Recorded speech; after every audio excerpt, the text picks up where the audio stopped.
Kasaragod കാറടുക്കയിൽ cancer ബാധിതയായ വയോധിക ചികിത്സയ്ക്കായി സുമനസ്സുകളുടെ സഹായം തേടുന്നു. കാറടുക്ക ശാന്തിനഗർ സ്വദേശി ഭാരതിയാണ് 13 വർഷമായി അർബുദത്തോട് മല്ലിടുന്നത്. മാറിടത്തിൽ ബാധിച്ച രോഗം ത്വക്കിലേക്ക് പടർന്നതോടെ വിദഗ്ധ ചികിത്സ വേണമെന്നാണ് ഡോക്ടർമാരുടെ നിർദ്ദേശം.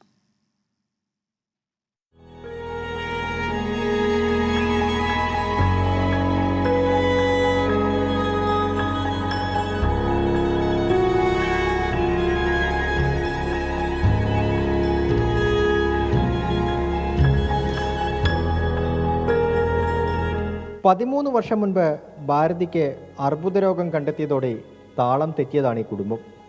നിർമ്മാണ കോൺട്രാക്ടറായിരുന്ന ഭർത്താവ് PK കുഞ്ഞിരാമൻ മണി ഭാരതിയുടെ ചികിത്സയ്ക്കായി ആശുപത്രികൾ കയറിയിറങ്ങി. ഇതോടെ ജോലിയും നഷ്ടമായി. ആകെയുള്ള വീടും പറമ്പും പണയപ്പെടുത്തി ചികിത്സയുമായി മുന്നോട്ടു പോയി. ആദ്യം മാറിടത്തിൽ ബാധിച്ച അർബുദം പിന്നീട് ത്വക്കിലേക്ക് പടർന്നു. തിരുവനന്തപുരം RCCയിൽ നടത്തിയിരുന്ന ചികിത്സ കോവിഡ് സമയത്ത് മുടങ്ങി. ഇപ്പോൾ നാട്ടുകാരുടെ സഹായത്താൽ മംഗളൂരു ഇൻസ്റ്റിറ്റ്യൂട്ട് ഓഫ് ഓങ്കോളജിയിലാണ് ചികിത്സ. മംഗലാപുരത്ത് പോയിട്ടാകുമ്പോൾ അവർ പറഞ്ഞു ഇങ്ങനെ ഒരു ചികിത്സയുണ്ട്, അത് നിങ്ങൾ ചെയ്തേ പറ്റും, അത് ചെയ്യാതിരിക്കാൻ കഴിയില്ല. അതൊരു മില്ലി ഇഞ്ചക്ഷൻ 10,000 രൂപയാണ്. അത് 240 മില്ലി കയറ്റണം എന്ന് ഡോക്ടർ പറഞ്ഞിട്ടുള്ളത്.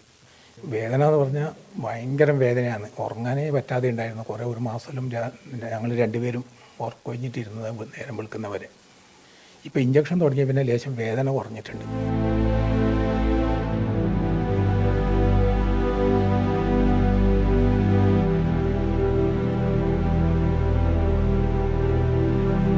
തുടർ ചികിത്സയ്ക്കായി 40 ലക്ഷം രൂപ ചെലവ് വരും.